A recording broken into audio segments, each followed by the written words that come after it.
Et réellement, on ne connaissait rien des choses de Dieu. Et tout ce que le monde fait, on le faisait, les fêtes, tout ça. Vous savez, avec tous les biens qu'on avait et je me privais de rien, je n'étais pas le plus heureux. Au contraire, une maison sans Jésus, c'est une maison perdue, une maison sans avenir et sans espérance. J'étais vraiment, à 16 ans, je me suis levé un jour de mon lit, de mon matin, et j'avais une angoisse sur moi que je ne pouvais pas ôter, une tristesse. Et je croyais que c'était une angoisse passagère, mais les jours passés, les mois passés, c'était pas une angoisse passagère. C'était quelque chose d'oppressant, ténébreux, qui me faisait pleurer. Et j'avais des pensées affreuses. Vraiment, j'arrivais pas à me les enlever, je comprenais pas ce que c'était. Vous savez, mes parents, ils m'ont tout donné. Mais je savais qu'eux-mêmes ne pouvaient rien faire pour moi. Alors je leur disais rien, je cachais tout dans mon cœur et devant les gens, je faisais un beau sourire. Mais vous savez, à force que les mois passaient et que les angoisses étaient là, l'ennemi commençait à me dire « Ôte-toi la vie, tu t'en sortiras pas ». C'est le plan de l'ennemi de mettre un combat et un piège en vous disant « C'est impossible, c'est fini pour toi ». Mais vous savez, quand c'est fini pour l'homme, c'est jamais fini pour Dieu. J'ai crié à Dieu, je ne connaissais pas, je ne savais pas, mais avec un cœur vraiment sincère et un cri de vrai devant Dieu, je dis Seigneur, si tu existes, fais quelque chose pour moi. Je vous garantis que Dieu a entendu ma prière. Si vous avez des problèmes comme ça, parlez de tout votre cœur à Dieu et il vous écoutera instantanément. Les jours sont passés et mon problème était encore là. Mais l'oreille de Dieu avait entendu mon problème. Un jour, je suis parti dans un parc comme ça et Dieu a envoyé 2 enfants de Dieu. Et ils ont parlé à mes parents.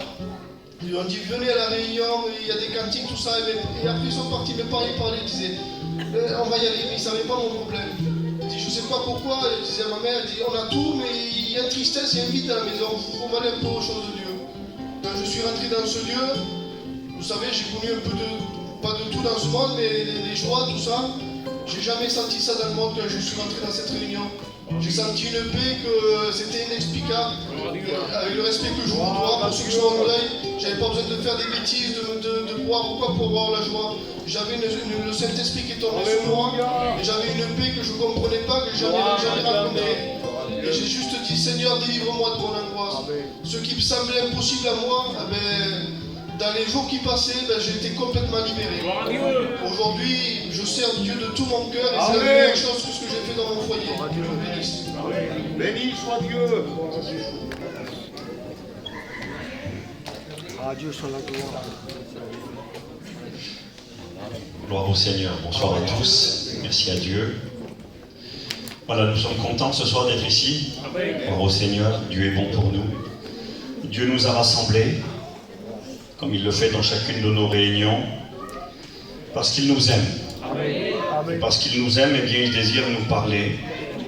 Vous savez, dans le monde, pas dans l'église bien sûr, mais dans le monde, on ne parle pas aux gens qu'on n'aime pas. Quand il y a quelqu'un qu'on n'aime pas, bien on dit à lui, je lui parle pas, je l'aime pas. Mais vous savez, Dieu parle à tout le monde. Amen. Parce que Dieu nous aime. Bon, j'ai quand même trouvé un exemple dans la Bible d'une personne à qui Dieu n'a pas parlé, à qui Jésus n'a pas voulu parler. Il est écrit que lorsque Jésus va être amené pour être condamné, pour être jugé, on va l'amener chez Hérode. Il est écrit qu'à Hérode, Jésus ne lui a pas parlé. Parce que cet homme se moquait de Jésus. Il voulait que Jésus fasse des miracles pour voir un magicien, pour voir quelqu'un faire un spectacle. Et puis c'est écrit que Jésus, pourtant cet homme avait le pouvoir, quelque part, Dieu lui avait donné ce pouvoir, de libérer Jésus ou de le condamner. Et puis si Hérode décide de laisser repartir Jésus, Jésus repart. Et il demande un miracle, mais Jésus ne fait aucun miracle, il ne lui adresse même pas une parole. Vous savez pourquoi? Parce que Jésus ne veut pas qu'on se moque de lui. Ce soir, on n'est pas ici dans un spectacle. Gloire à Dieu. On n'est pas dans un show, je ne suis pas un magicien, je ne veux pas faire des tours de passe-passe.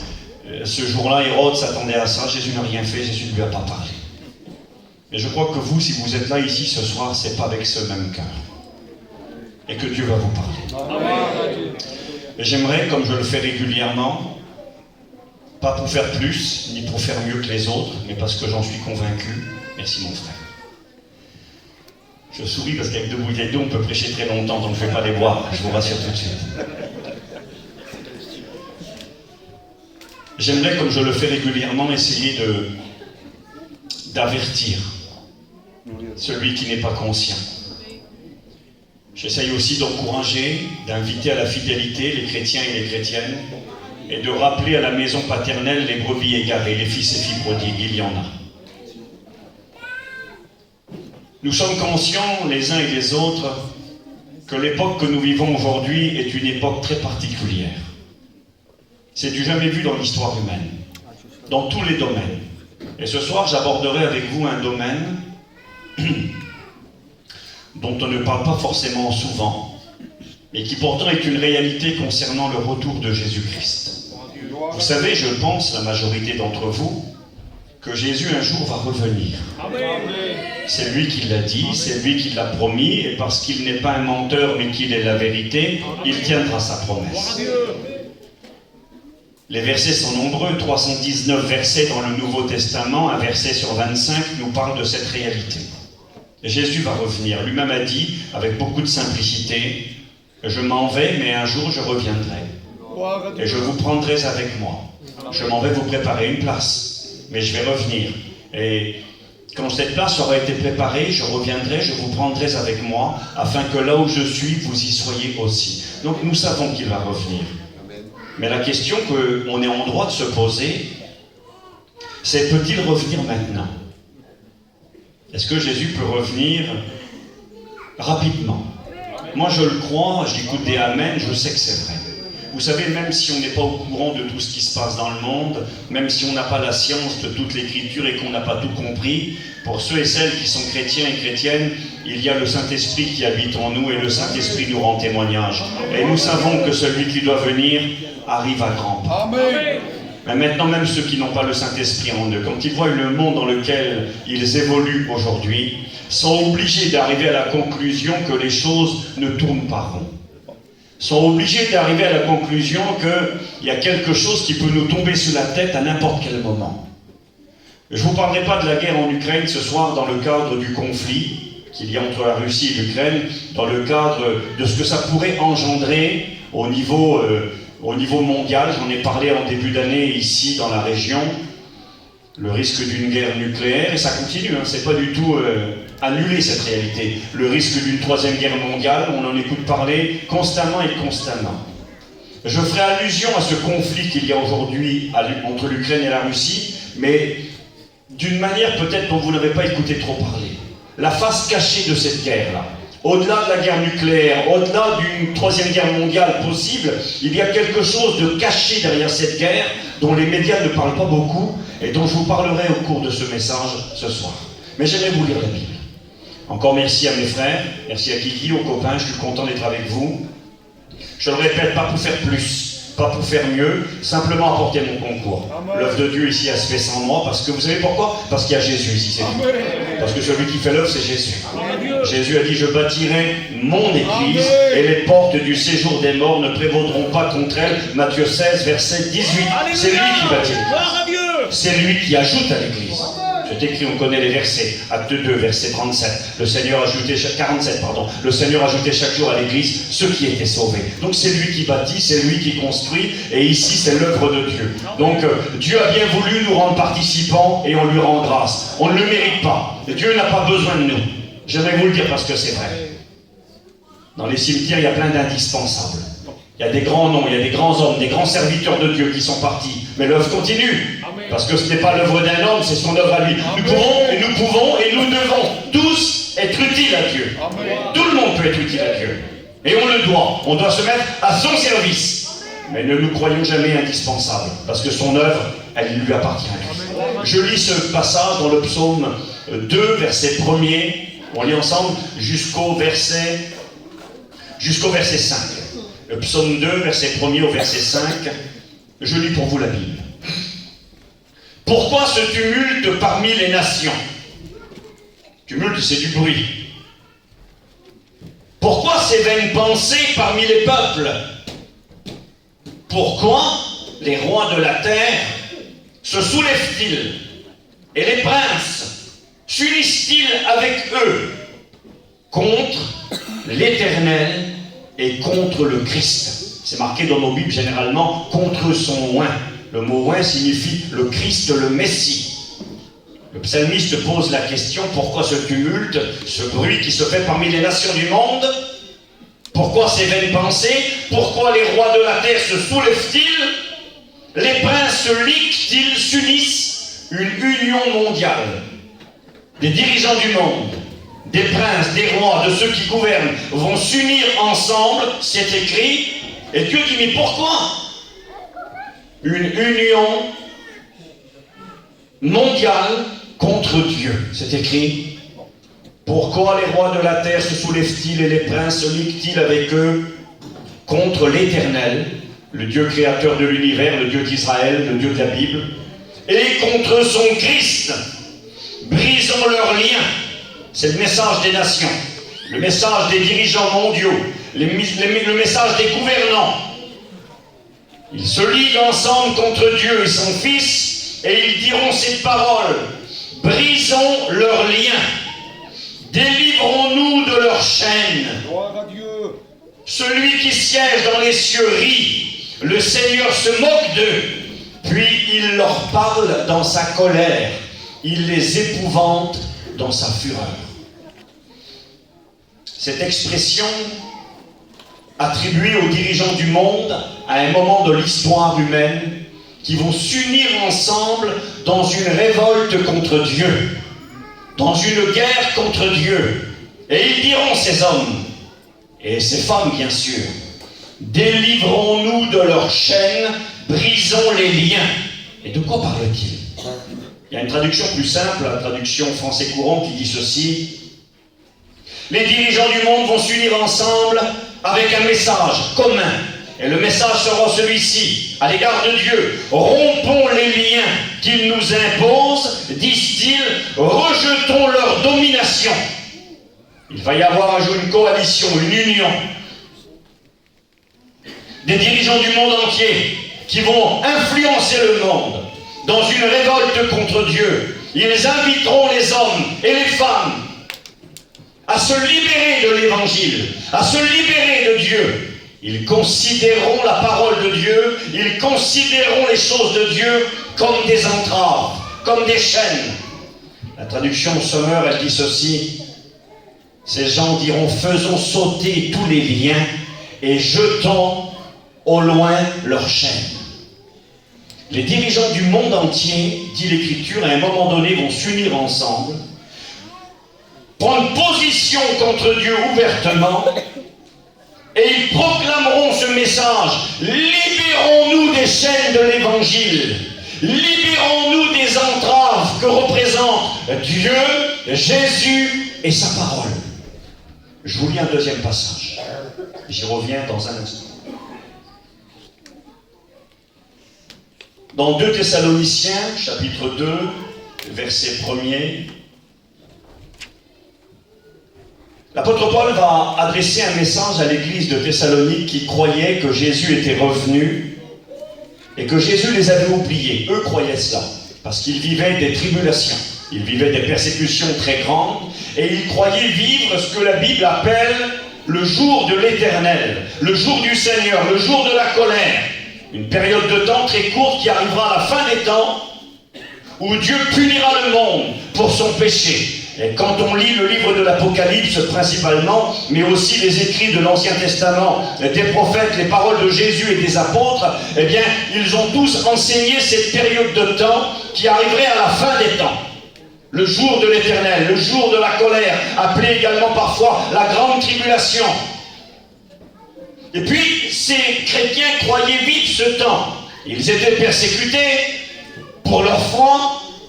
Ils connaissaient la tyrannie d'un empereur romain qui était un antéchrist, qui s'appelait Néron. Et puis Paul va les consoler.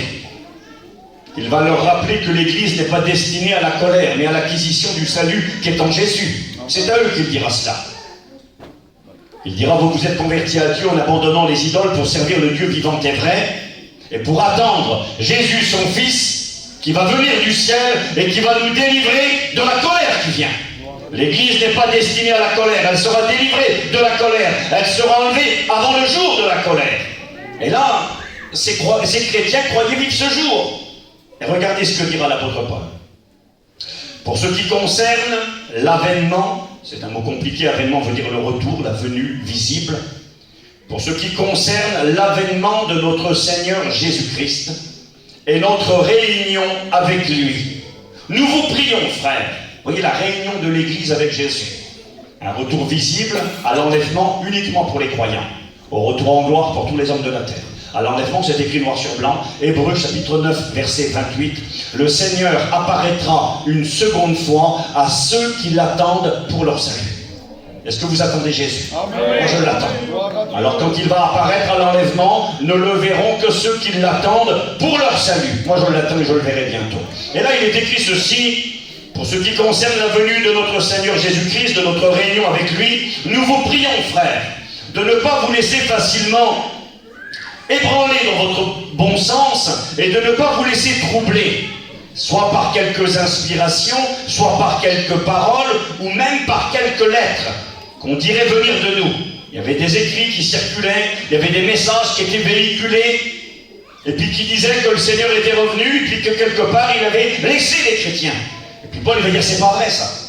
Ne vous laissez pas troubler, ne vous laissez pas ébranler dans votre bon sens, par des inspirations, par des paroles ou par des lettres, que l'on dirait venir de nous, comme si le jour du Seigneur était déjà là.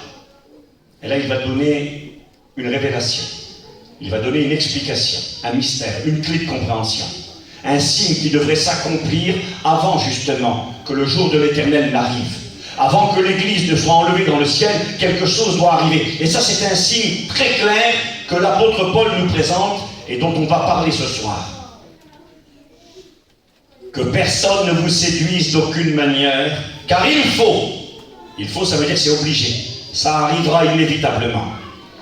Que personne ne vous séduise d'aucune manière, car il faut, premièrement ou auparavant, que l'apostasie soit arrivée. Ce mot apostasie, c'est un mot grec constitué de deux parties. Le mot apostasie qui vient du mot pistis, qui signifie la foi, ce qui a trait à la parole de Dieu. Et puis le petit A qui est devant, ça veut dire pas de foi. Abandon, plus de foi. Donc un abandon de la foi. Oui, c'est intéressant. Et j'ai regardé des traductions plus simples à comprendre. Vous savez, je sais à qui je prêche ce soir, je méprise personne, mais je connais mon peuple. Et que ce soit des Espagnols, des Catalans, des Manouches, des Roms, des Yéniches, très peu ont fait des grandes études et ont un grand bagage intellectuel, c'est pas méprisant. Ma mère, moi, sait à peine lire, les gens des fois sont étonnés. Mon frère aîné sait quasiment pas lire non plus. Moi, j'ai appris à lire, j'ai été intéressé très jeune, et puis bon, je parlerai pas de moi ce soir, mais malheureusement, avant de rencontrer le Christ, eh bien, j'ai eu un parcours qui m'a amené en prison pour des années, et j'ai eu le temps de lire en prison. J'ai eu le temps d'apprendre, et puis Dieu m'a préparé pour le ministère. Mais je sais à qui je m'adresse. Alors, des fois, c'est bien d'expliquer les mots, De toute façon, il y a quelque chose qui est réel, on ne sera jamais trop simple. Compliqué, on peut l'être, trop simple, on ne le sera jamais. Si le petit qui a 5 ans, il a compris, tout le monde aura compris. Et puis le but de nos réunions, c'est pas qu'il y en ait 5 qui ont compris, que les autres passent à côté, c'est que tout le monde comprenne. Alors je vais essayer que Dieu m'aide à être relativement simple. La traduction parole vivante, elle dit ceci: le jour du Seigneur n'arrivera pas avant la grande rébellion finale contre Dieu. On comprend mieux là. Apostasie, le grec, pistos, c'est compliqué. Mais là, c'est mieux là, comme ça. Le jour du Seigneur n'arrivera pas avant la grande rébellion finale contre Dieu, où les hommes, à moins qu'il est fort le texte, jetteront toute foi par-dessus bord. La foi, c'est la Bible, la parole de Dieu. On revient au mot, la foi. Abandon de la foi, rejet de la foi. Les gens jetteront par-dessus bord, comme dans un bateau. Je suis dans le bateau, et ce qui me plaît pas, ce qui me dérange, je le jette par-dessus bord. Et là, il est écrit ceci, traduction parole vivante.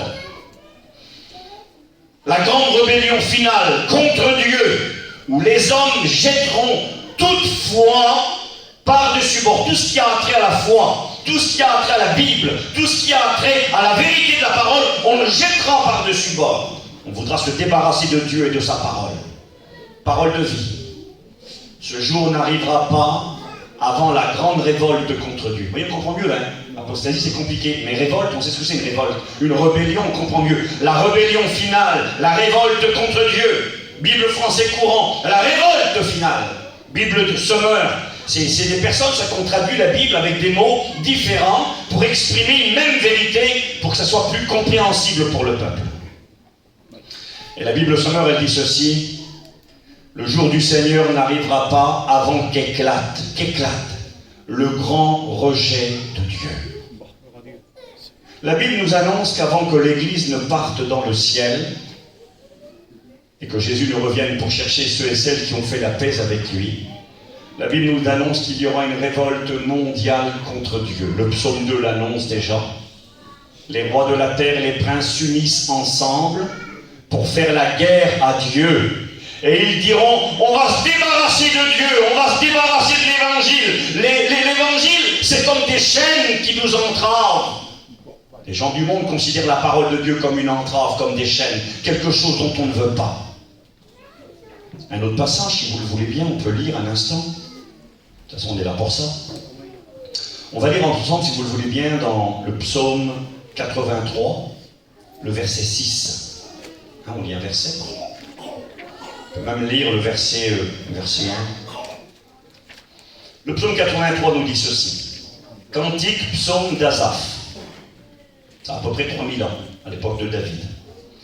Ô Dieu, ne reste pas dans le silence. Il semblerait que Dieu ne dit rien, que Dieu ne fait rien. Le mal bat son plein, le péché s'accroît, puis il semblerait que Dieu est indifférent.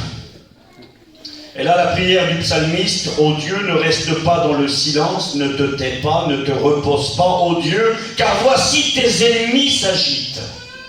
Une agitation dans le monde s'agite. Les ennemis de Dieu s'agitent. Ceux qui te haïssent lèvent la tête. Il y a des gens qui sont ennemis de Dieu. Il y a des gens qui haïssent Dieu. Ils ont de la haine à l'égard de Dieu, du Dieu de la Bible. Parce qu'on peut aimer bien des dieux et haïr le Dieu de la Bible. Gloire à Dieu. Tes ennemis s'agitent, ceux qui te haïssent lèvent la tête. Verset 5. Venez, disent-ils, ils s'appellent les uns les autres. Exterminons le peuple de Dieu du milieu des nations. Qu'on ne se souvienne plus du nom d'Israël. Écoutez bien. Ils se concertent tous d'un même cœur. Ils font une alliance contre toi. Vous êtes avec moi.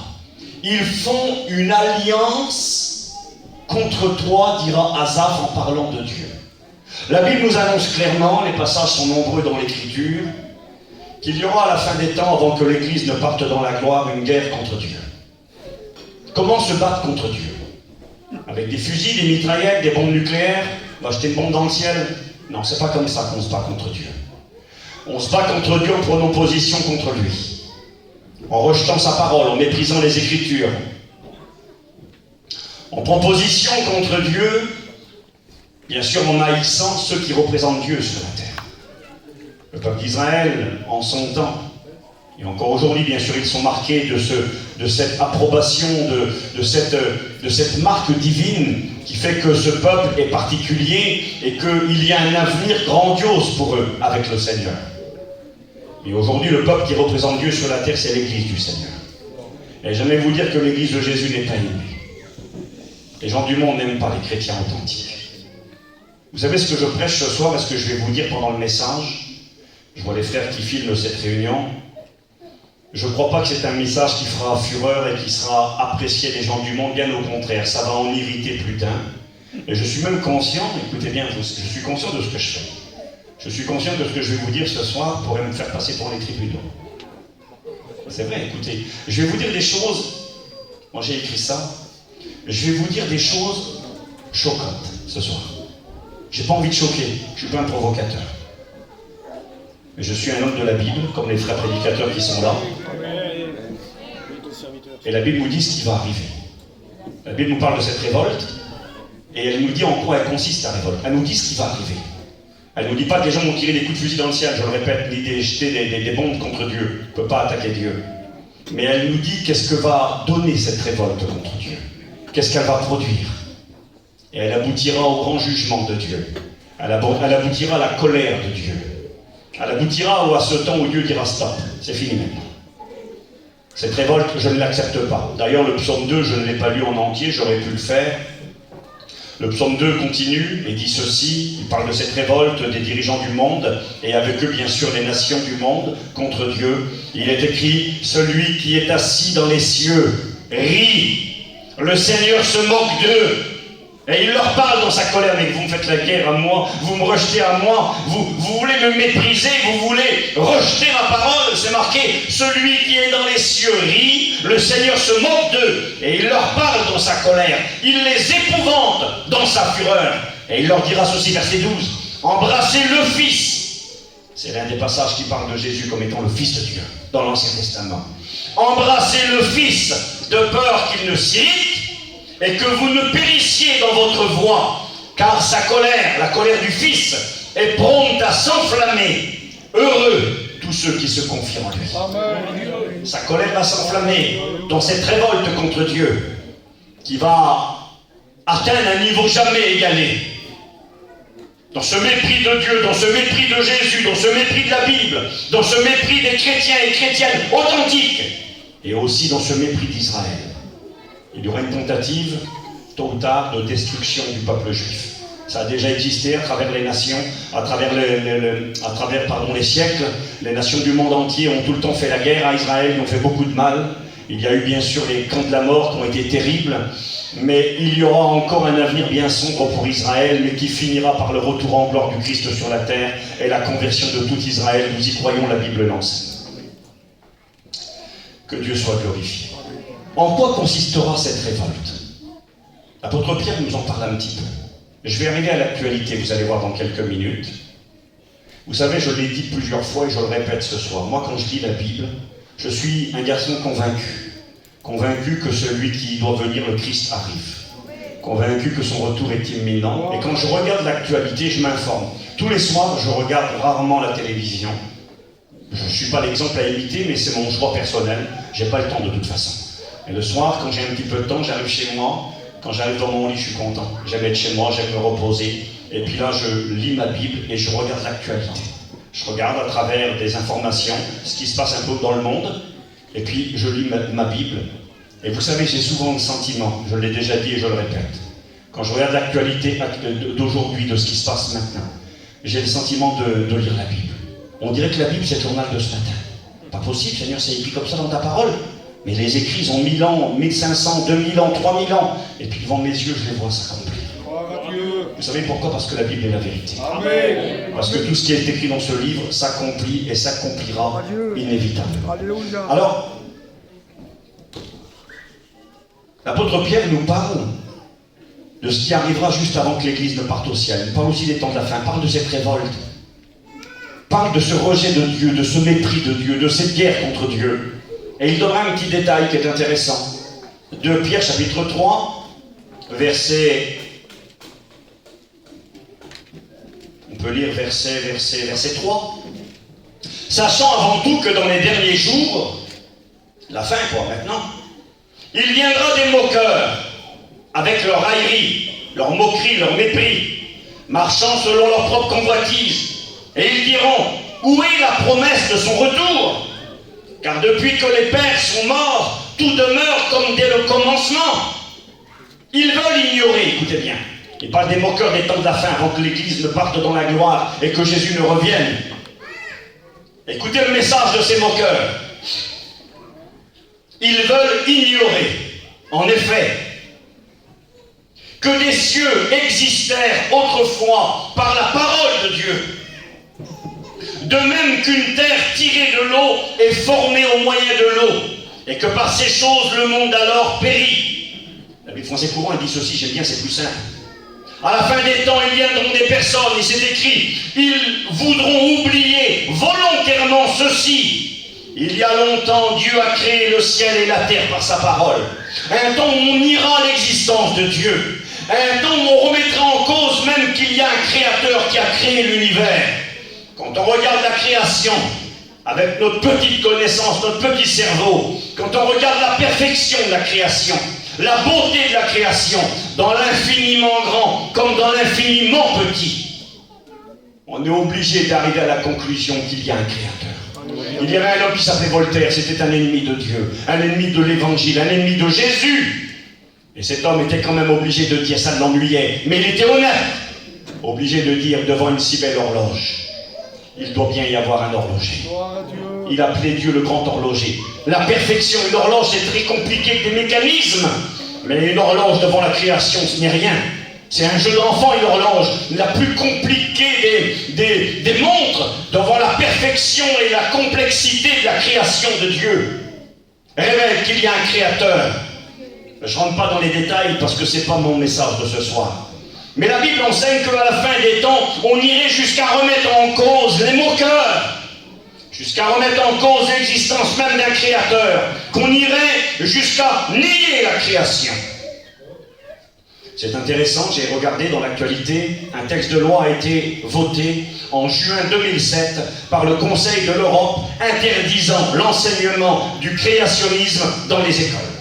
Depuis maintenant une quinzaine d'années, c'est interdit d'enseigner dans les écoles qu'il y a un Dieu qui a créé l'univers.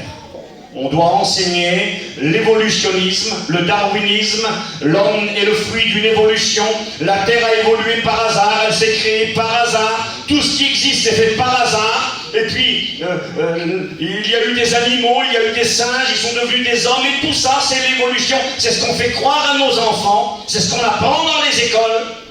C'est terrible parce que la Bible en parle. Regardez ce que dira l'apôtre Paul de Timothée chapitre 4. Il parle de cette vision des temps de la fin. Verset 3. Il viendra un temps où les hommes ne supporteront plus la saine doctrine, mais ayant la démangeaison d'entendre des choses agréables, ils se donneront une multitude de docteurs selon leurs propres désirs, ils détourneront l'oreille de la vérité et ils se tourneront vers des fables. Des fables. Vous savez c'est quoi une fable? Une fable, c'est un conte, c'est une histoire pour les enfants.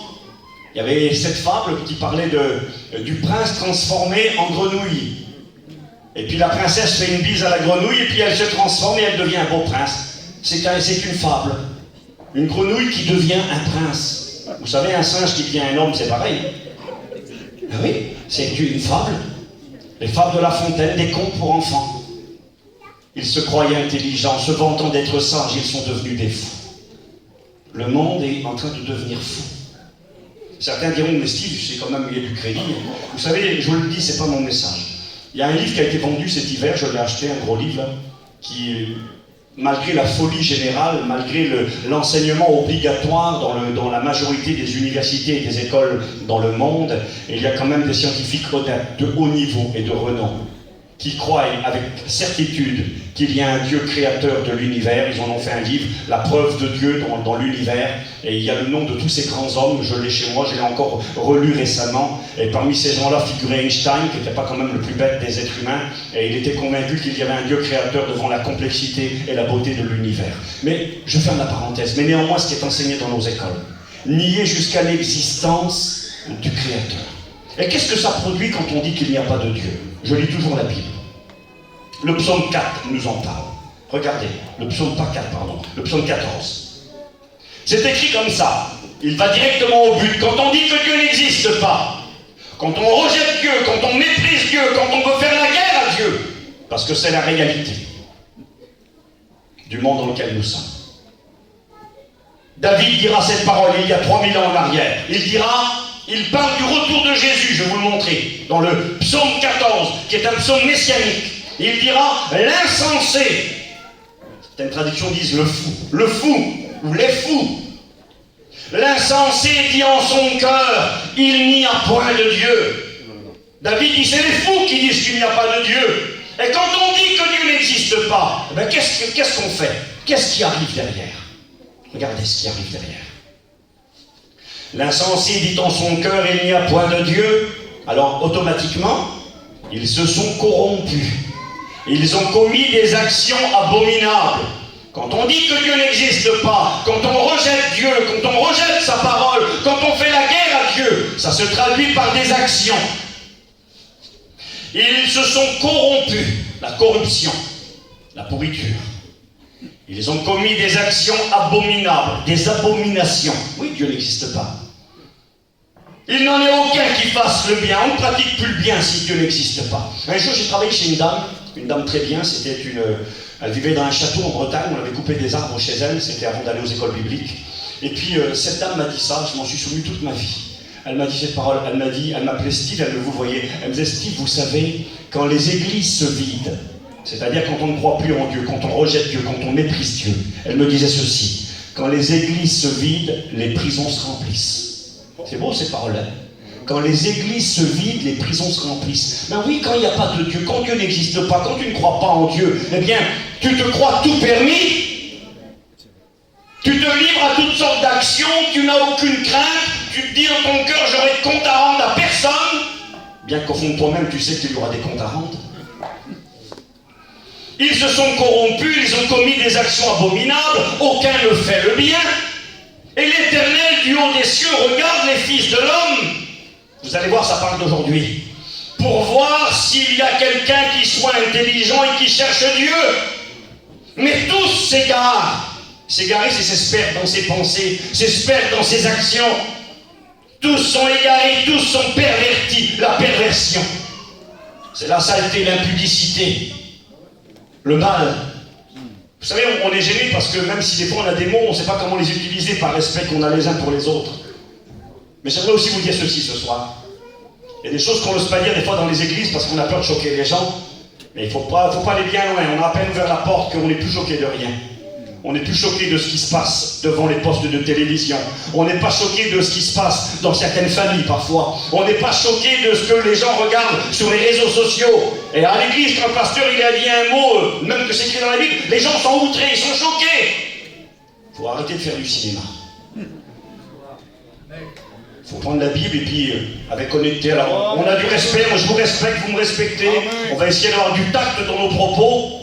Mais regardez ce qui se passe quand on dit que Dieu n'existe pas. C'est ce que la Bible enseigne. Il y aura une guerre, une révolte, une rébellion contre Dieu. On ira jusqu'à nier l'existence de Dieu.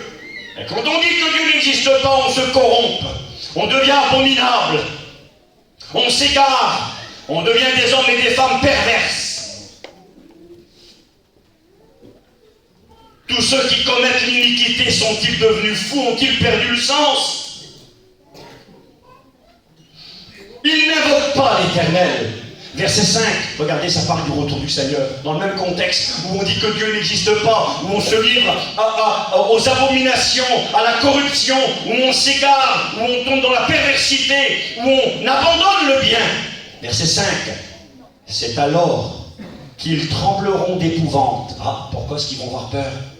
Embrassez le Fils de peur qu'il ne s'irrite, car sa colère est prompte à s'enflammer. Celui qui est assis dans les cieux rit. Écoutez bien, c'est alors qu'ils trembleront d'épouvante. Quand Dieu paraîtra au milieu de la race des justes. C'est quand Jésus va paraître au milieu de la race des justes. Eh bien, c'est quand il reviendra sur cette terre pour régner.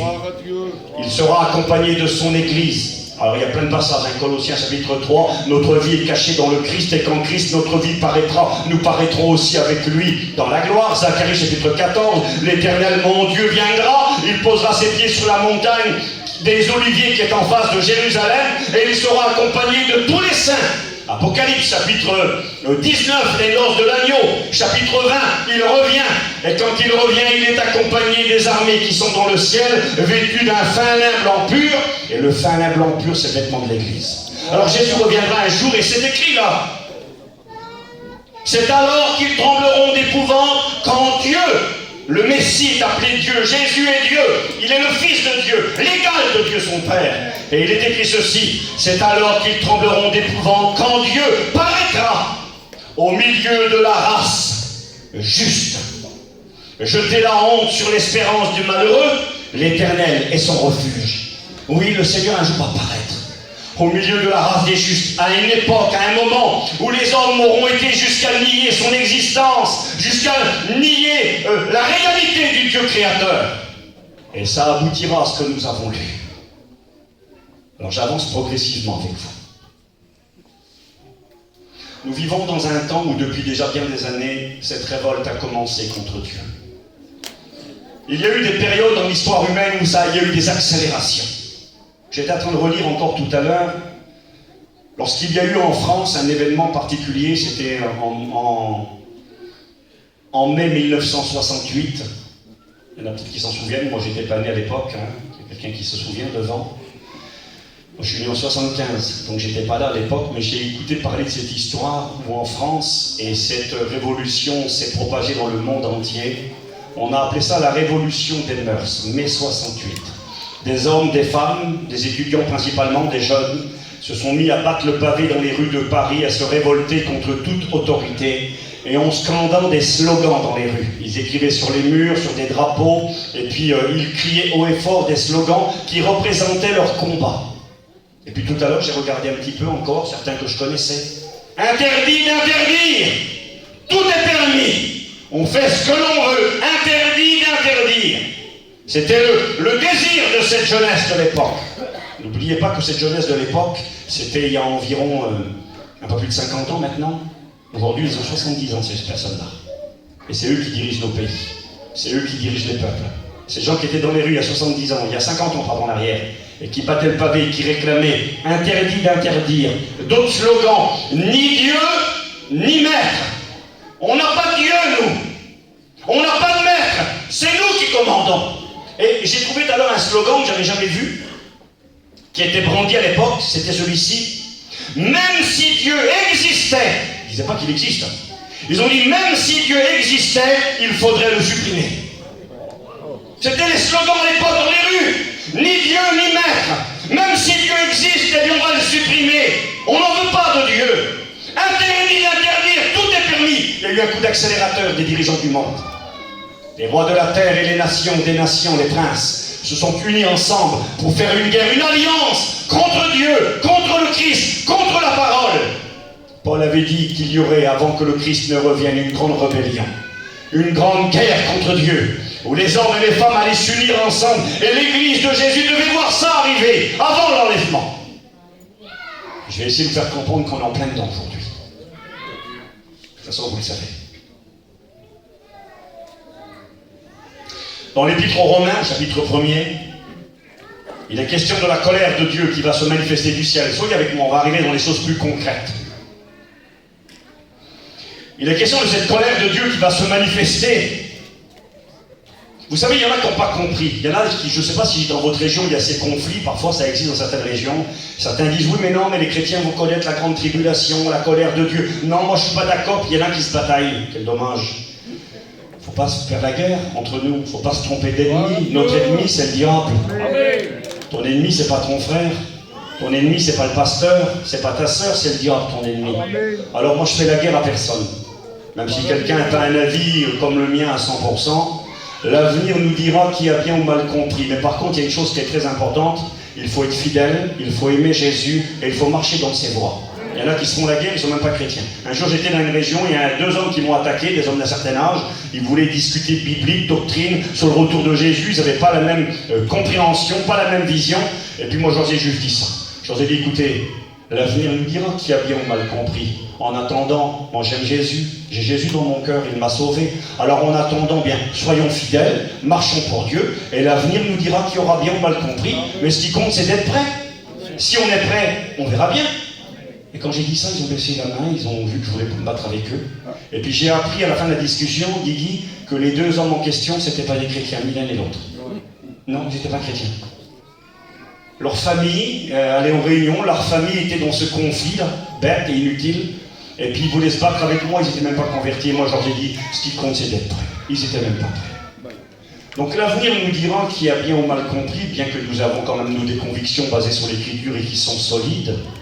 Mais je crois que pour ceux qui discutent, il y a cette mauvaise compréhension. C'est quoi le temps de jugement qui vient là? C'est quoi les descriptifs de l'Apocalypse là? Les calamités, les fléaux qui s'abattent sur le monde. Pourquoi Dieu permet-il ça? Ben, ces fléaux et ces calamités sont le fruit du jugement de Dieu contre l'humanité qui lui a fait la guerre, contre l'humanité qui a eu l'audace. Vous savez, on ne peut pas se moquer de Dieu. Dieu est Dieu. On ne peut pas Dieu est patient. Il est lent à la colère, il est riche en bonté. La Bible déclare dans l'Épître aux Romains, justement, au chapitre 2, que Dieu est plein de longanimité. C'est un mot compliqué, ça. Il y a le mot long dans longanimité. Ça veut dire que Dieu a une patience très très longue. Dieu, il supporte. Dieu est patient, il est patient, il est patient. D'ailleurs, l'apôtre Pierre le dira dans 2 Pierre, chapitre 3, verset 9. Il dira que le Seigneur ne tarde pas dans l'accomplissement de son retour, non, mais il use de patience, voulant que tous parviennent à la repentance et soient sauvés. Alors le Seigneur laisse du temps. Il y en a qui confondent. Ils croient que Dieu approuve ou que Dieu est mort parce que Dieu ne dit rien. Mais non, Dieu n'est pas mort et Dieu n'approuve pas. Mais Dieu est patient. Dieu dira dans l'Apocalypse chapitre 2, je lui ai laissé du temps pour qu'il se repente. Dieu laisse du temps, mais il ne laisse pas tout le temps. Et Dieu est patient, Dieu supporte, mais à un moment donné, quand le vase déborde et quand le péché a pris à une proportion trop importante, Dieu est obligé d'intervenir.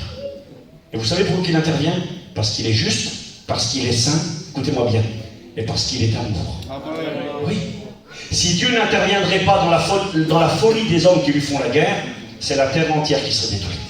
Alors Dieu, à un moment donné, dira stop.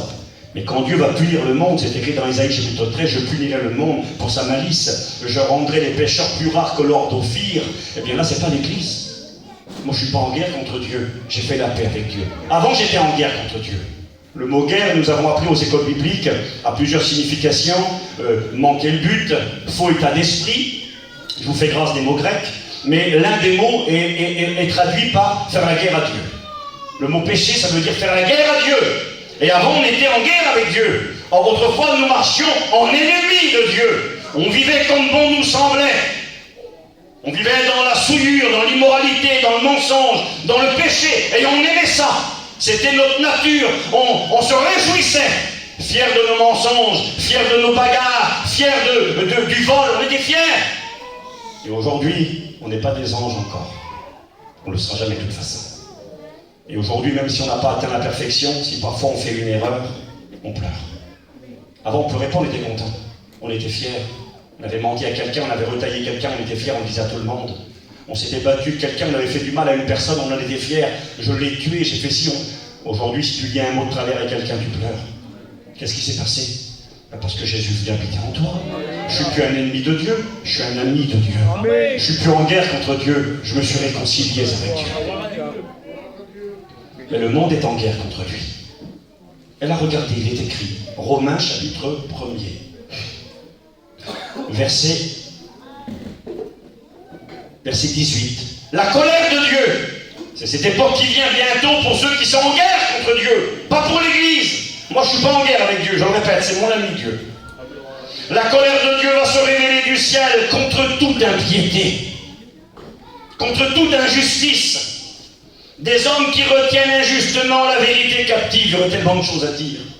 Regardez, ils vont nier le Créateur. Ce qu'on peut connaître de Dieu est manifeste. Ça veut dire c'est évident qu'il y a un Dieu pourtant. Dieu leur a fait connaître, en effet, les perfections invisibles de Dieu. Sa puissance éternelle et sa divinité se voient comme à l'œil depuis la création du monde. Quand on le considère dans ses ouvrages, il est en train de dire, l'apôtre Paul, quand on considère les perfections de la création, On est obligé d'arriver à la réalité qu'il y a un créateur. C'est marqué, ils sont donc inexcusables, puisque ayant connu Dieu, ils ne l'ont point glorifié. Ils se sont égarés. Ils ont été plongés dans les ténèbres. Soyez avec moi. Et regardez ce qu'ils vont faire. Ces hommes et ces femmes plongés dans les ténèbres, qui font la guerre à Dieu, qui tournent le dos à Dieu, qui vont jusqu'à nier l'existence de Dieu, bien que pourtant il soit évident qu'il y a un créateur. Ils vont se livrer, comme dit le psaume 14, à l'impudicité, au mal, aux choses abominables. Et là, Paul va donner un petit peu de détails. Écoutez bien. Verset 26. C'est pourquoi Dieu les a livrés à des passions infâmes. Je lis la Bible. Car leurs femmes ont changé l'usage naturel en celui qui est contre nature. Et de même les hommes, abandonnant l'usage naturel de la femme, se sont enflammés dans leurs désirs les uns pour les autres, commettant homme avec homme des choses infâmes et recevant en eux-mêmes le salaire que méritait leur égarement. Comme ils ne se sont pas souciés de connaître Dieu, Dieu les a livrés à leur sens réprouvé pour qu'ils commettent des choses indignes. Et bien qu'ils connaissent le jugement de Dieu, déclarant dignes de mort ceux qui pratiquent de telles choses, pas de la mort physique, il parle de la mort éternelle, de la perdition de l'enfer. Et bien qu'ils connaissent le jugement de Dieu, déclarant dignes de mort ceux qui pratiquent de telles choses, non seulement ils les font, mais ils approuvent ceux qui les font. Approuver, c'est applaudir, être d'accord, se réjouir avec. Je ne sais pas si vous avez fait attention à la lecture. C'est une lecture qui peut paraître crue et dure. Mais cette lecture, elle nous parle d'une réalité qui existe aujourd'hui dans notre pays, dans de nombreux pays. Elle nous parle du mariage pour tous. C'est de cela qu'il est question, vous n'avez pas fait attention. Leurs femmes ont changé l'usage naturel en celui qui est contre nature. Ça veut dire des femmes se marieront avec des femmes. Je m'excuse. Ça peut être gênant, c'est marqué dans la Bible. Et c'est le monde dans lequel nous vivons aujourd'hui, vous savez que c'est vrai. De même, les hommes, abandonnant l'usage naturel de la femme, c'est-à-dire de se marier avec une femme, ce qui est tellement simple et logique et évident, n'est plus si simple que ça. Je ne sais pas si vous vous rendez compte qu'aujourd'hui, c'est pas simple. Que c'est même devenu, ces versets-là, sont à proscrire, sont interdits. Ce que je dis là, vous savez, moi, c'est pas un message de haine.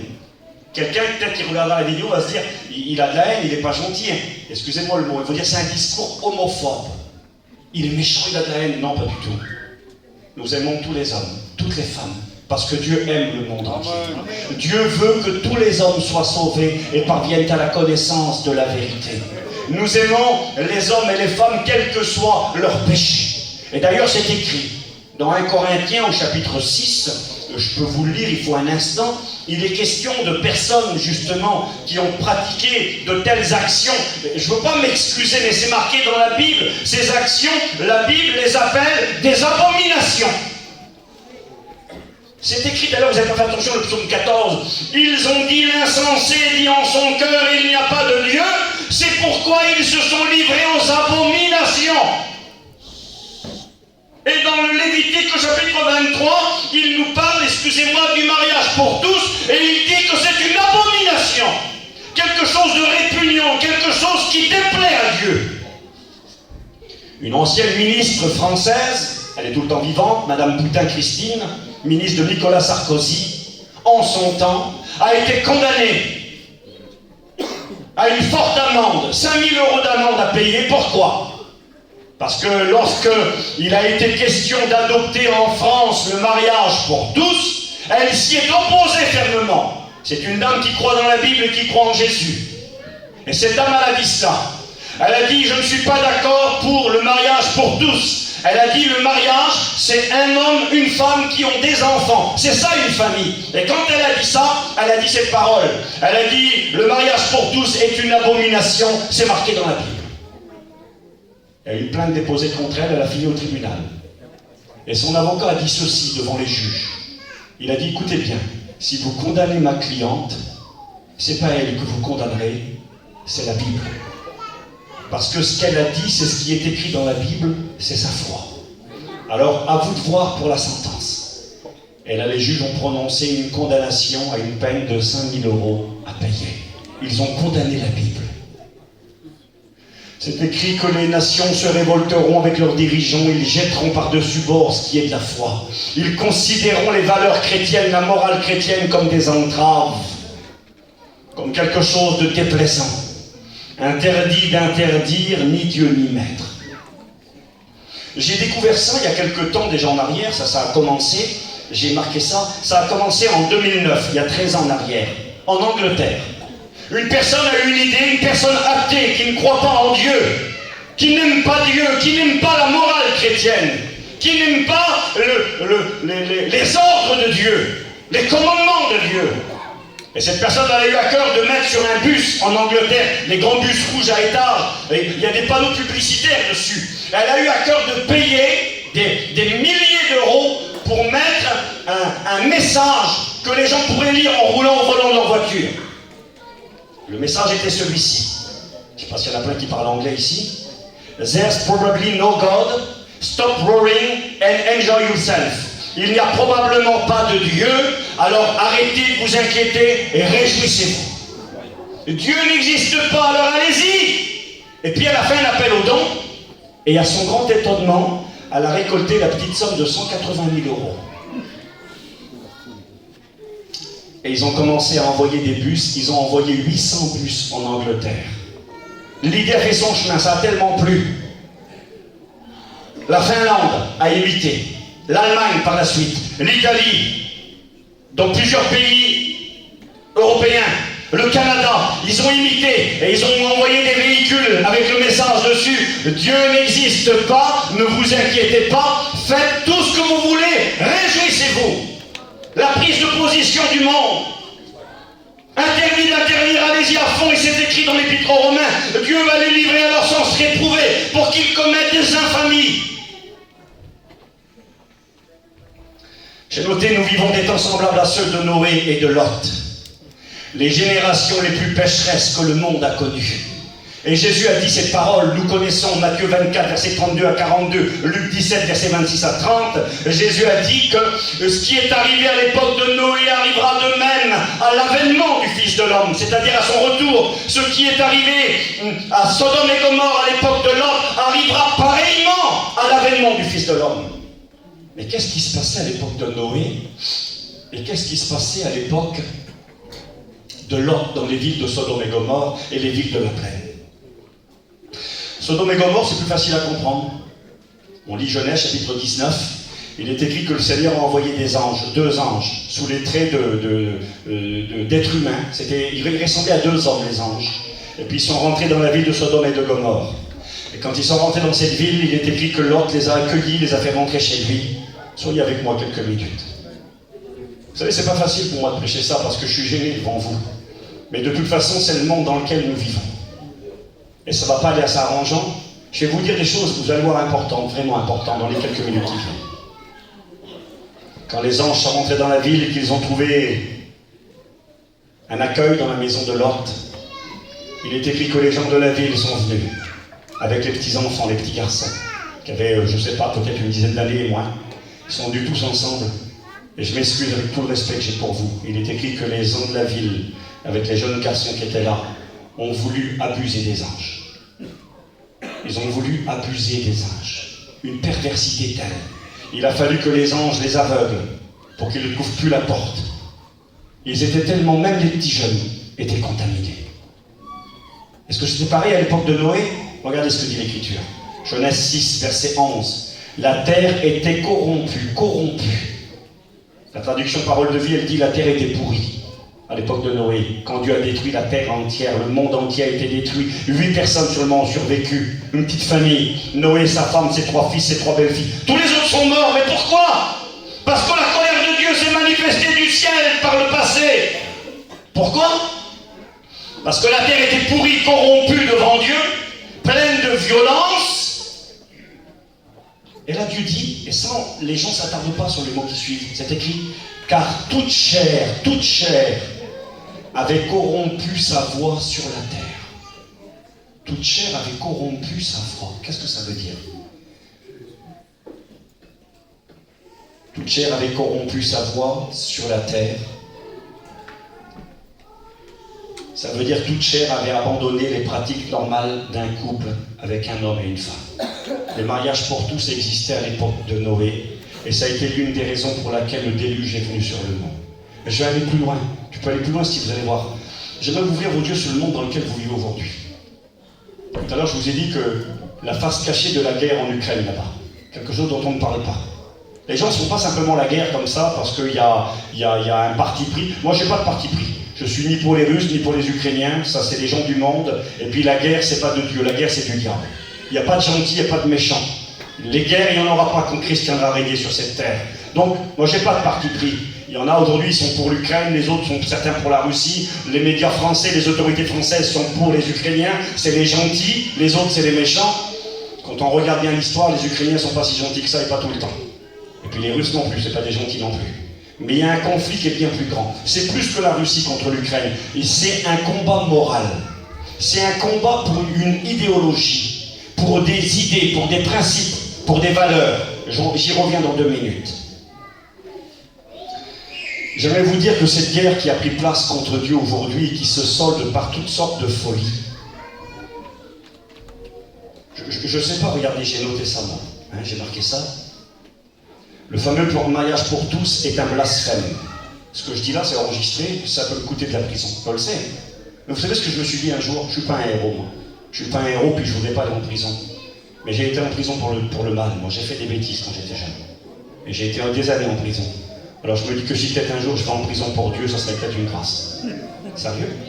J'ai été pour le diable en prison. Parce que j'étais un vilain et un malfaiteur. Ben, si un jour on met en prison parce que j'aurais dit la vérité, bien tant pis. Mais c'est pas un discours de haine. C'est un discours d'amour. Dieu, il aime tous les hommes. Tout à l'heure, je ne l'ai pas lu, je l'excuse, je l'ai pris là le verset 1 Corinthiens 6. C'est marqué, ne vous y trompez pas. Ni les impudiques, ni les idolâtres, ni les adultères, ni les efféminés, ni les infâmes. Il s'agit du mariage pour tous, là, dans ce texte-là. Certains se sont posé la question, mais c'est quoi ça? Non, les efféminés, les infâmes, vous pouvez vérifier, c'est le mariage pour tous. N'hériteront du royaume de Dieu. Ah bon? Ni les voleurs, ni les cupides, ni les ivrognes, ni les outrageux, ni les ravisseurs n'hériteront du royaume de Dieu. Et c'est là ce que vous étiez, quelques-uns de vous. Mais vous avez été lavés, vous avez été sanctifiés, vous avez été justifiés dans le nom de Jésus-Christ. Alors nous, on prêche le pardon de Dieu. On aime tous les hommes. On ne rejette personne. Dieu veut que tous les hommes soient sauvés. Mais le mal, c'est le mal. Et un péché, c'est un péché. Si mon fils se drogue, j'aime mon fils. Et je voudrais qu'il arrête de se droguer. Mais je déteste la drogue. Comprenez ça? Et si mon fils est un alcoolique, un ivrogne, je peux haïr l'alcool, mais j'aimerais mon fils. On doit appeler le mal mal et le bien bien. Et aujourd'hui, on n'a plus le droit de le faire. Parce qu'on voudrait nous faire croire que les droits des hommes sont supérieurs à celles de Dieu. C'est ce qu'on dit dans nos pays. Moi, je ne suis pas d'accord. C'est la parole de Dieu qui est supérieure. J'ai marqué le mariage pour tous est un blasphème, une attaque contre l'institution divine. N'oubliez jamais que le mariage, c'est Dieu qui l'a institué. C'est Dieu qui a dit. L'homme quittera son père et sa mère et s'attachera à sa femme et les deux deviendront une seule chair, que l'homme ne sépare pas ce que Dieu a uni. L'homme quittera son père et sa mère, son père, son papa, sa maman, et il s'attachera à sa femme. C'est bête, mais non, c'est pas bête, parce qu'aujourd'hui, c'est plus normal, ça. Aujourd'hui, c'est plus normal de dire l'homme s'attachera à sa femme, et c'est plus normal de dire il quittera son père et sa mère, parce qu'aujourd'hui, on peut avoir 2 pères ou 2 mères. Oui, c'est normal. C'est ce qu'on voudrait nous faire croire. Ça vous fait rire et pourtant, c'est pas risible. Ça montre la gravité du temps où on est arrivé. Je ne sais pas si vous vous rendez compte de ça. On vous aurait dit ça, il y a les plus anciens parmi nous, donc le frère, il y a 30 ou 40 ans, on aurait dit, mais jamais. Écoutez, je vais aller loin, je ne voulais pas le dire, mais c'est comme ça. Même des églises sont contaminées. L'année dernière, ici dans votre région, dans le bas de la France, pas loin d'ici, là, pas loin de Lunel, Montpellier, enfin vers le bas, dans le bas, là. 2 femmes pasteurs, déjà là, ça pose un peu de problème. Elles se sont rencontrées à l'école biblique, puis elles ont décidé de se marier. Et puis bien sûr, dans l'église, eh bien, le pasteur a trouvé ça très bien, et il a décidé de bénir cette union devant Dieu. Tout à l'heure, je ne l'ai pas lu volontairement, mais si vous regardez bien Romains chapitre 1er, la colère de Dieu se manifeste du ciel contre ces personnes, c'est écrit. Et si vous regardez bien le texte derrière, il ne parle pas que des gens du monde, il parle de l'Église. Et c'est une grande mise en garde. Ça devient tellement banal, tellement banalisé. Certains me disent, Steve, mais de quoi tu parles? Il ne faut pas faire ça chez nous. J'aimerais vous dire que personne n'est épargné. Aucun peuple, aucune ethnie, aucune famille. De près ou de loin. Et vous savez que c'est vrai. Des choses cachées dont on a honte et dont on ne parle pas. Et qu'on se cache de dire, mais qui existent. Et vous savez, je vais vous donner des détails dans 2 minutes. Là. C'est une hémorragie dans le monde de la jeunesse. Et je suis content qu'il y a plein de jeunes ici ce soir pour les mettre en garde et les avertir. Ce qu'on vous montre à la télévision, ce qu'on vous montre dans les réseaux sociaux, ce qu'on vous montre dans les feuilletons, dans les films, c'est pas vrai. Ce qu'on voudrait vous faire croire que c'est bien, et que c'est cool, et que c'est moderne, et que c'est normal. C'est pas bien, c'est pas normal. C'est une guerre contre Dieu. Et cette guerre va se solder par le jugement de Dieu. La colère de Dieu va se manifester du ciel contre ces impiétés-là. Et ces choses devaient arriver avant l'enlèvement de l'Église. Et on est en plein dedans aujourd'hui. On parle beaucoup en France de la laïcité. La laïcité, c'est des droits pour respecter tous les humains, quelle que soit leur couleur de peau, leur race, qu'ils soient des hommes, des femmes, quelle que soit leur religion. Le principe n'est pas mauvais en soi. Mais le problème de la laïcité, surtout dans nos pays, c'est une prise de position contre le Christ, contre Jésus. Il n'y a plus le droit. La France est un pays chrétien, c'est ce que disent nos dirigeants, et je le crois. L'histoire, même que c'est des catholiques ou ce que vous voulez, l'histoire de France est une histoire de pays chrétien. Tu vas dans les plus petites bourgades, il y a des chapelles, il y a des églises, partout.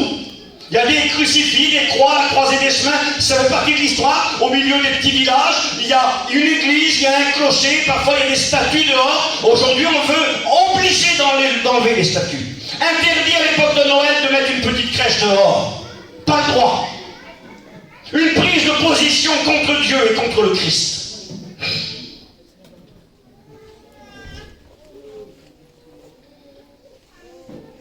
Que Dieu soit béni. J'ai marqué: la machine de la perversion est en route, et ce à grande vitesse. Elle va essayer de tout entraîner sur son chemin, en particulier les jeunes générations. Satan sait qu'avec les plus anciens, il n'y arrivera pas. On n'arrivera pas à vous faire croire, ni à vous, ni à moi, que c'est normal d'avoir un papa 1. C'est pas écrit papa 1, de toute façon, à l'école maintenant. Vous avez vu les feuilles, les mamans qui remplissent les feuilles pour l'école? C'est plus écrit papa, maman. Avant, c'était ça, le nom du papa, nom de famille, prénom. La maman, aujourd'hui, c'est parent 1, parent 2. Ah, parent 1, parent 2. D'accord. Parent 1, parent 2, oui. Enseignement scolaire obligatoire dès l'école primaire. Des enseignements là qui existent. La loi elle a été votée, je ne sais plus, j'ai noté quelque part, elle a été votée il y a quelques années, en 2001 je crois, pour obliger dans toutes les écoles de France des enseignements déplacés. Des enseignements pour essayer de corrompre l'enfant dès son jeune âge. Obligatoire dès l'école primaire. Je ne sais pas si vous le savez, je ne prêche pas avec un téléphone, mais je n'ai pas eu le temps d'écrire tout. Et puis tout à l'heure, eh bien, je regardais encore, avant de venir, là, regardez ici, là. Et puis, Allemagne, une mère de famille chrétienne, évangélique. Vous, mes sœurs, peut-être demain, ça vient d'être revu là. La loi, le nouveau ministre de l'Éducation nationale en France n'est pas content parce qu'elle n'est pas respectée. Il n'y a que 15% des écoles où on a commencé à enseigner des choses bizarres aux petits-enfants. Et puis donc il n'est pas content, monsieur, on est obligé d'enseigner, et d'enseigner tout. D'accord? Il faut tout enseigner aux petits, dès leur plus jeune âge.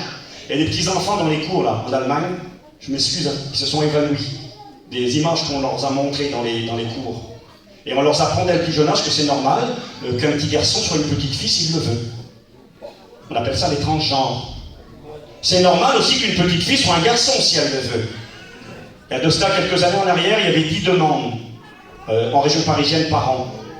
Ils disent, les statistiques, je les ai là, ça a augmenté de 1000 à 4000%.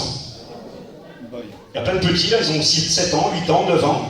Ils viennent trouver la maman parce que pourquoi? Parce que les réseaux sociaux, parce qu'il y a TikTok, parce qu'il y a Snapchat, parce qu'il y a Facebook, parce que dessus on véhicule, on donne des moyens, on dit voilà, t'es pas bien dans ta peau, mais c'est normal parce que t'es pas un garçon, t'es une fille en vrai. Ah bon? Ben non, je suis né garçon, je suis un petit garçon. Non, t'es pas un garçon, t'es une fille. Et puis tu peux choisir, tu sais, devenir une fille ou un garçon. Et on veut apprendre ça. Et là, regardez, Allemagne, une mère de famille chrétienne condamnée de la prison ferme pour avoir refusé les cours d'éducation à leurs enfants. Un père de famille, il y a des vidéos, vous pouvez regarder chez vous, pas de problème, il y a des vidéos.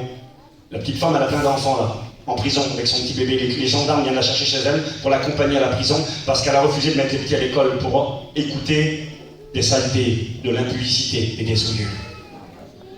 Ça existe en France, ça doit être obligatoire. Et celui qui dirige aujourd'hui l'école a décidé qu'il va falloir remédier à cela. Walt Disney, que c'est beau. Les 7 nains, Blanche-Neige, qui c'est qui n'a pas regardé ça? Le Roi Lion. On a tous regardé ça, pratiquement. Moi j'ai regardé ça quand j'étais plus petit. Et puis nos enfants, bien, on les a baignés dans le Roi Lion. C'est beau Disney, des beaux petits dessins animés, un beau sens. Je peux reculer parce que ma vue a baissé un peu. Voilà, regardez ici.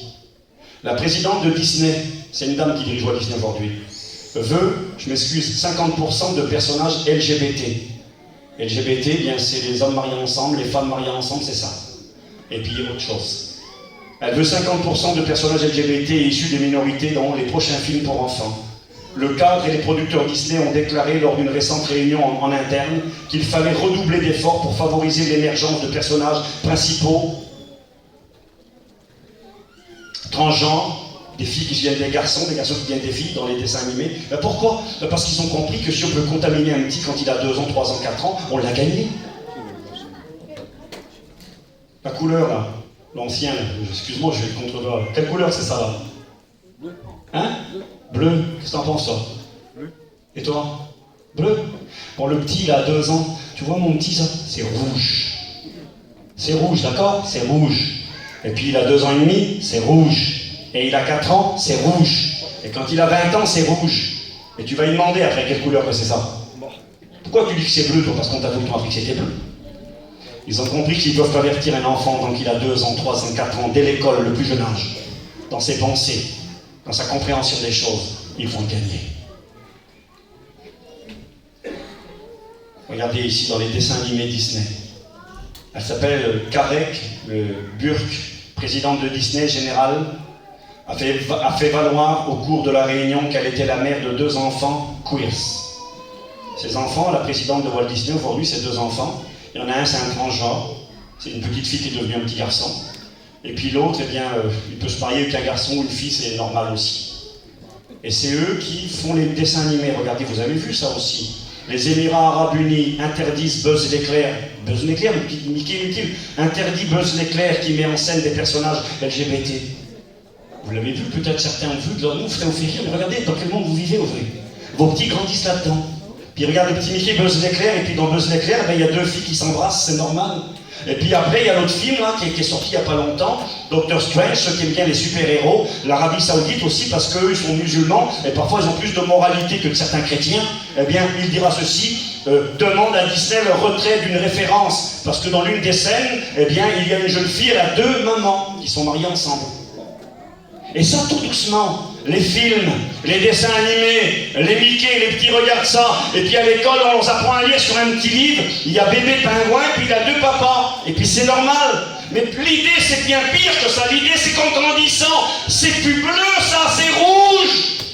Tu vas aller lui dire au petit, là, c'est pas bien, ça, c'est mal. Écoutez ce que je suis en train d'essayer de faire comprendre. On est arrivé à un point tellement grave que ceux qui dirigent veulent corrompre et amener dans la guerre contre Dieu, même les enfants. C'est du jamais vu. Steve, qu'est-ce que ça va avec la guerre en Ukraine, ça? Regardez, 2 secondes. Discours de Vladimir Poutine. Moi, je ne suis pas pour Poutine, pas du tout. Je ne crois pas du tout que cet homme est un homme de Dieu, bien au contraire. Il a du sang sur ses mains et c'est un homme très dangereux et il menace la paix du monde entier. Mais il n'a peut-être pas tort sur toute la ligne parfois. Je ne suis pas pour Poutine, ne faites pas dire ce que je n'ai pas dit, moi. Je ne fais pas de politique avec vous. Mais son discours, il date du 30 septembre 2022. C'est pas très vieux, il y a quoi? Il y a 1 mois en arrière, à peu près. Regardez. Regardez ce qu'il a dit, monsieur. Il a dit ceci. Je veux revenir sur ce point. Je veux m'adresser à tous les citoyens de notre pays, pas seulement aux collègues qui sont ici dans le public, mais à tous les citoyens russes, pour leur demander, Est-ce que nous voulons avoir ici, dans ce pays, en Russie, au lieu d'un papa et d'une maman, un parent numéro 1 et un parent numéro 2? Ils sont devenus complètement dingues. Ils parlent des puissances qui dirigent nos pays. Ils parlent de l'Europe, ils parlent de l'Amérique. Il dit, ils sont devenus complètement dingues. Est-ce que nous voulons avoir donc, en Russie, au lieu d'un papa et d'une maman, un parent 1, un parent 2, écoutez bien, est-ce que nous voulons que l'on enseigne dans nos écoles primaires des perversions qui conduisent à la dégradation et à l'extinction? Forcément, s'il n'y a plus demain un homme et une femme qui se marient pour avoir des enfants, ça serait l'extinction de la race humaine. Il dit ça, monsieur. Écoutez bien. Est-ce que nous voulons enseigner aux enfants qu'il n'existe pas que des femmes et des hommes, mais des soi-disant genres, et qu'on leur propose des opérations de changement? Est-ce que nous voulons cela pour notre pays, pour nos enfants? Tout cela est pour nous inacceptable, il dit le monsieur. Nous avons notre propre avenir et ce n'est pas celui-là. Je le répète, la dictature des élites occidentales vise toutes les sociétés, y compris les pays occidentaux. C'est un défi adressé au monde entier, il dit le monsieur. Cette négation profonde de l'homme, cette subversion de la foi. Je ne savais pas ce que ça voulait dire subversion, j'ai regardé tout à l'heure. Subversion, c'est la transformation, le rejet, l'abandon de la foi. Poutine parle de l'abandon de la foi. Qu'est-ce qu'il a, monsieur? Il dit ça. Il dit que c'est une subversion de la foi, une négation de l'humanité, des valeurs traditionnelles, cet écrasement de la liberté prennent les traits, écoutez ce qu'il dit monsieur, d'une religion à l'envers. Il parle des dirigeants qui nous dirigent et nous commandent. Dans les écoles, essayons de toucher les enfants dès le plus bas âge. La perversité, faire croire qu'un garçon peut être une fille un garçon, et que c'est normal, et que c'est même bien. Ils applaudissent. Il dit le monsieur, c'est la religion à l'envers. C'est du satanisme à l'état pur. Qu'est-ce qu'il dit Poutine? C'est Poutine qui dit ça. Il dit c'est du satanisme à l'état pur et simple. Dans le sermon sur la montagne, Jésus-Christ a dit ici Jésus, c'est incroyable ça. Il dit dans le sermon sur la montagne, vous pouvez vérifier ce que je vous dis, aucun problème. Jésus-Christ a dit, dénonçant les faux prophètes, c'est donc à leurs fruits que vous les reconnaîtrez. Et beaucoup savent bien que les fruits sont empoisonnés, non seulement chez nous, mais dans tous les pays, y compris en Occident. Le monde est entré dans une période, le dirigeant russe qui dit ça, est entré dans une période de transformation fondamentale, révolutionnaire. De nouvelles puissances émergent. Elles ne représentent pas la majorité, mais pourtant ils se croient la majorité. Et là, écoutez, il dit ceci. Il dit dans le monde entier, y compris en Europe et aux États-Unis, comme je l'ai déjà souligné, de nombreuses personnes partagent nos idées et nous ressentons, nous voyons leur soutien au sein des pays et des sociétés. Le monsieur Poutine est en train de dire aujourd'hui, donc je n'ai pas de parti pris, mais il dit que cette guerre, c'est bien plus que l'Ukraine contre la Russie, c'est une guerre idéologique. Il dit que les Occidentaux, c'est-à-dire nos dirigeants, et j'aimerais quand même vous rappeler que la Bible enseigne que l'Antéchrist viendra de nos pays à nous. Il reviendra de l'Empire romain ressuscité. Et puis qu'il y a cette puissance et l'esprit de l'Antéchrist qui est à l'œuvre. Il dit, ils sont devenus fous. Il pervertit, nous on ne veut pas de ce monde-là. Et plein de gens partagent nos idées. Il dit, c'est du satanisme à l'état pur. Il a raison. C'est terrible, hein? Des hommes comme ça, des hommes politiques du monde qui sont capables de dire des choses si graves et si importantes. Je me dépêche, je vais finir promis dans pas longtemps. Mais je crois que c'était important de rappeler ça.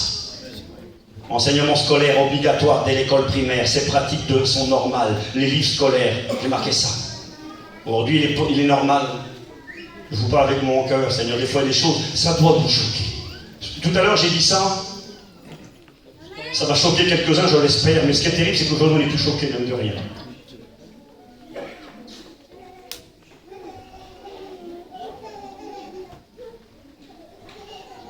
J'ai marqué les dessins animés, Walt Disney, les films, les réseaux sociaux, les émissions de TV, de télévision, les médias. Vous avez peut-être fait attention, ceux qui regardent la télé. Dans pratiquement toutes les émissions, il y a tout le temps quelqu'un comme ça, homme ou femme. C'est pour habituer les gens. Tellement qu'on voit, au début ça choque, on change de chaîne, on ne veut pas, puis après on regarde, puis après ça devient normal. Ça devient normal. Regardez un homme politique français qui a parlé il y a quelques jours en arrière. En vrai, moi je ne fais pas de politique, que Dieu m'en garde. Mais je vois que ces gens voient ce que nous on voit, puis nous, des fois, on ne voit pas grand-chose. À sa rentrée politique, Éric Zemmour, qui s'est présenté pour être président français, qui n'a pas été élu, met en garde contre le grand endoctrinement. Un endoctrinement. Il met en garde. C'est pas un chrétien, monsieur, là. C'était donc là, le 12 septembre 2022, il y a un mois en arrière. Il met en garde contre le grand endoctrinement. C'est quoi? Le thème, c'est, du monsieur, protégeons nos enfants. Protégeons nos enfants, il dit le monsieur.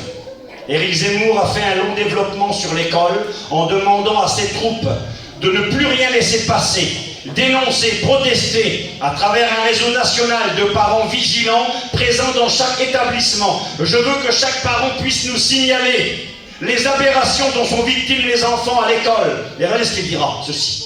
Il dira, fustigeant les enseignants qui apprennent à vos enfants. Et là, il apprend des choses plus qu'ils apprennent à nos enfants. C'est le monsieur qui parle, c'est pas moi. Il dit, des intervenants extérieurs qui apprennent à nos enfants, à votre fille de 6 ans, que si elle le souhaite, elle peut devenir un garçon. C'est le monsieur qui dit ça il y a un mois en arrière. Il dit, il faut qu'on prenne position, qu'on se révolte. Ils veulent endoctriner même nos enfants, le grand endoctrinement. Faire croire que c'est bien et que c'est normal, alors que Dieu condamne et dit que c'est une abomination. Il dit ceci, c'est une machine qui veut nous inoculer l'idéologie de toutes ces choses. Il dit c'est comme une machine, elle veut nous endoctriner, elle veut nous amener dans une façon de voir. Et nous sommes arrivés dans cette réalité. Je vais vite terminer. Il y avait un pasteur il y a quelque temps en arrière encore, écoutez-moi, tous les soirs avant de se coucher, il avait une petite Myriam, 2 ans. Tous les soirs avant de se coucher, le pasteur, il prenait Myriam par la main, il disait on va prier Jésus ma fille. Il commençait à peine à parler, oui mon père. Et la petite de 2 ans priait Jésus avec son papa. Et puis à un moment donné, le papa arrêtait de prier, regardait la petite droit dans les yeux, et il disait, Myriam, tu es une petite fille. Voilà la folie. Obligé de rappeler à sa petite qui a 2 ans qu'elle était une petite fille. Par peur de ce qu'on allait lui apprendre à l'école, qu'elle pouvait devenir un garçon. Ce que Dieu a créé, c'est de la folie. Une guerre contre Dieu, du jamais vu. Nous sommes arrivés à la fin des temps, c'est la dernière génération. Ce que Jésus avait dit, et je vais vite terminer, la grande révolte, la grande guerre, la grande rébellion contre Dieu, l'immoralité, le bien appelé mal, le mal appelé bien. Seigneur, on est en plein dedans. À partir de 2 ans dans les crèches, interdit aux poupées et aux petites voitures, et mise en place de jouets neutres, afin qu'il n'y ait aucun conditionnement et que l'enfant puisse choisir d'être une fille ou un garçon. On en est arrivé là aujourd'hui. Pourquoi? Parce que c'est entre 2 et 5 ans que l'enfant forme son identité, sa personnalité. Ce qui lui a été enseigné à cette tranche d'âge ne l'abandonnera jamais. Ils l'ont compris. L'école est obligatoire à 3 ans. C'est pour cela qu'ils veulent pourrir l'enfant dans ses âges très importants. Ce qui laissera place, écoutez bien, le monde de demain. Dans quelques années, heureusement que Jésus revient. Non, heureusement qu'il vient vite. Moi, j'ai des petits-enfants, j'ai un petit-fils aujourd'hui qui a quelques mois. Puis mon petit va aller dans les écoles. Ma petite, moi, mais j'ai 2 filles qui sont un peu plus vieilles aujourd'hui. Une de mes petites, des fois, je ne vais pas dire qu'elle se battait, le mot c'est un mot forain, ça, mais elle discutait fort avec la maîtresse. Parce que ma petite disait que Dieu était créateur. Quand on voulait lui faire croire qu'il y avait des singes qui étaient devenus des hommes et qu'on était créés par Adam, ma petite disait non, elle dit c'est Dieu qui nous a créés. Et donc il y avait un conflit entre la maîtresse et ma petite. Parce que ma petite, elle était enseignée par la parole de Dieu. Regardez ce qui va arriver. C'est pour cela qu'ils veulent pourrir l'enfant dès ses âges tout petits. Ce qui laissera place à une génération, je m'excuse, mais c'est ce que je crois, de débiles mentaux. Des gens qui seront complètement fous. Imagine-toi, tu as 20 ans, tu ne sais pas si tu es une fille ou un garçon. Dans quel monde qu'on vit aujourd'hui? C'est terrible parce que ça devient normal. Est-ce que vous avez vu dans les lieux publics, un magasin, un restaurant, n'importe où? Moi, souvent je vois ça, et ça m'irrite en moi. Parce qu'à la limite, ils en font plus qu'un vrai foyer. Moi, je vais quelque part avec ma femme, j'ai pas besoin de la prendre par la main, et puis c'est ma femme, je marche à côté d'elle. Ces personnes-là, ils font pas comme ça, eux. Tu m'excuses, c'est normal de s'embrasser, de provoquer devant tout le monde. Combien de fois on a vu ça? C'est même gênant, même à l'égard de nos enfants, même nous, on est gênés. Un homme et une femme qui s'embrassent, c'est déplacé. Mais là, c'est pas le cas, c'est bien plus pire que ça. Mais c'est de la provocation. Cette génération laissera place à des débiles mentaux, détraqués, dépersonnalisés, ne sachant même plus qui ils sont, complètement ravagés de l'intérieur. Les hôpitaux psychiatriques se rempliront et les suicides augmenteront en masse. Les gens ne sauront même plus qui ils sont, s'ils sont des hommes ou des femmes.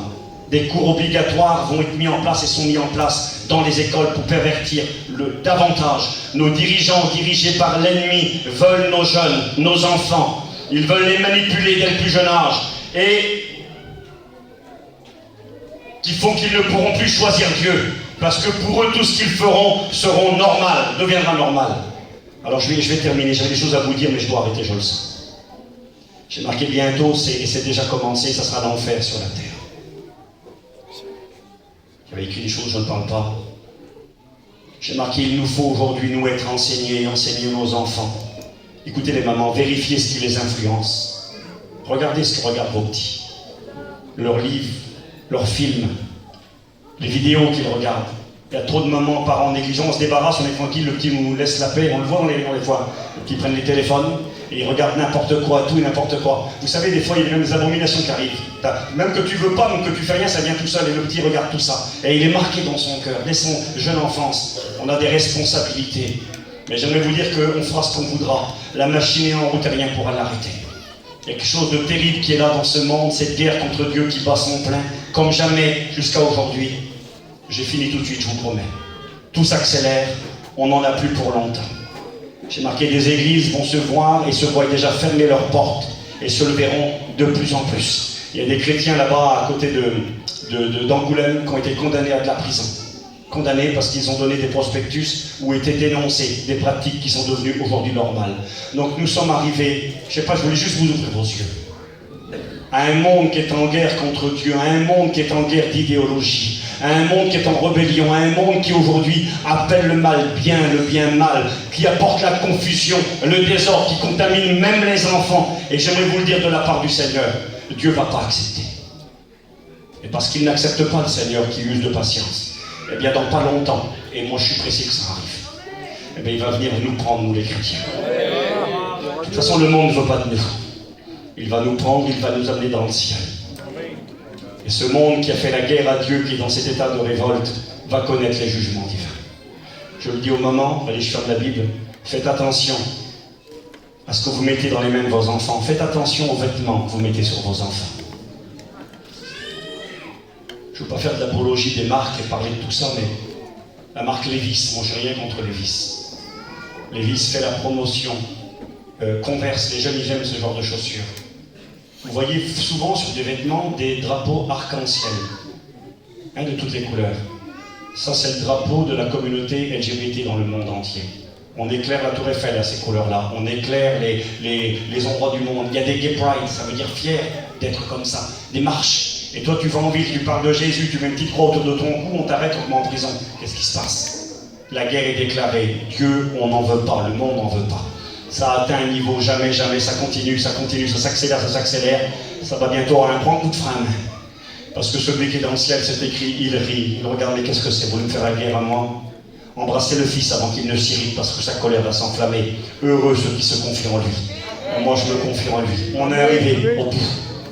Il y a plein de choses qui sont là autour de nous, mais l'état moral du monde, la guerre contre Dieu, Sodome et Gomorrhe aujourd'hui, c'est le monde entier. L'époque de Noé, c'est pire encore aujourd'hui. Alors on va baisser nos têtes. Celui qui doit venir arrive à grande vitesse. Et moi je dis merci Seigneur et je dis tant mieux. La Bible nous avait averti que toutes ces choses allaient arriver, frères et sœurs amis. La Bible nous a même donné des détails, je vous les ai lus ce soir. Elle avait annoncé que les gens allaient approuver, allaient commettre ces actions. Et on est dans ce monde-là. Ça veut nous dire tout simplement que cette grande rébellion, c'était le dernier signe avant l'enlèvement. Eh bien, elle est là. Elle a un niveau énorme. Dieu va dire leur péché est énorme. Ben, ça veut vous dire à vous et à moi qu'on va partir. Puis j'aimerais inviter celui qui n'est pas chrétien ce soir à réfléchir à tout ce qui a été dit. À ouvrir tes yeux sur la saleté, la souillure du monde dans lequel tu vis. Ce monde, c'est le monde dont a parlé la Bible, qui arriverait à la fin des temps, nous y sommes. Est-ce que tu es prêt pour rencontrer le Christ? Est-ce que tu es prêt pour partir avec lui? Quelle que soit ta vie, quelle que soit ta misère, ton péché, ce soir, il veut te pardonner. Alléluia. Il est mort sur la croix à Golgotha pour te laver, pour faire de toi son enfant. Rétrograde, reviens vite, je t'en supplie. Amen. Bientôt la colère de Dieu va se manifester, elle est inévitable. Le point de non-retour a été atteint. Ce soir, réfléchis. Seigneur, je te rends grâce. Et je te dis merci pour cette soirée. Merci pour la méditation de la Bible. Ta parole, elle est la vérité. Seigneur, quelle gravité cette époque dans laquelle nous vivons. Je te fais une prière particulière pour la jeunesse qui est là. Je te fais une prière particulière pour les jeunes qui vivent dans ce monde sale et corrompu, pour qui c'est normal, à qui on voudrait faire croire que toutes ces choses sont normales, elles ne le sont pas. Que tu gardes nos jeunes, que tu protèges nos familles. Tu vois l'immoralité qui touche combien de personnes, combien de familles sont touchées aujourd'hui, ne veulent pas en parler, sont dans l'affliction, dans la peine. Seigneur, aie pitié, Marodével de nous. Aie pitié de nos familles, aie pitié de nos jeunes, aie pitié de nos églises, aie pitié de nos vies. Garde-nous dans ces temps très difficiles, dans ces temps où la guerre fait rage, où le combat est intense, où la pression est partout. Seigneur, garde-nous du mal. Nous voulons marcher d'après ta parole. On ne va pas acheter la Bible, nous. On ne va pas acheter la parole de Dieu. On ne va pas faire la guerre à Dieu. On est les amis de Dieu, on est l'armée de Dieu. Et on va combattre pour toi.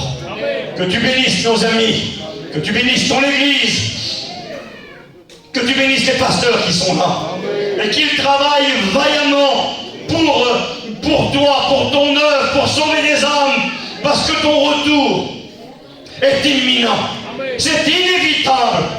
Ce grand signe est accompli, il est là devant nous, autour de nous. Tu viens nous chercher. Seigneur, merci. Merci pour ta grâce. Merci que tu bénisses chacun maintenant, dans le nom de Jésus, ton Fils, et par la puissance du Saint-Esprit. Merci Seigneur, que Dieu vous bénisse.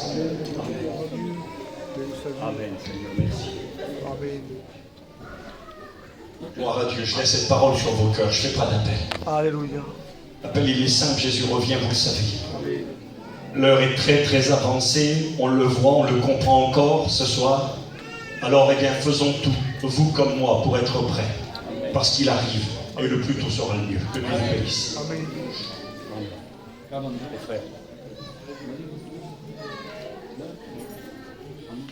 Merci Jésus. Pour la gloire éternelle. Alléluia.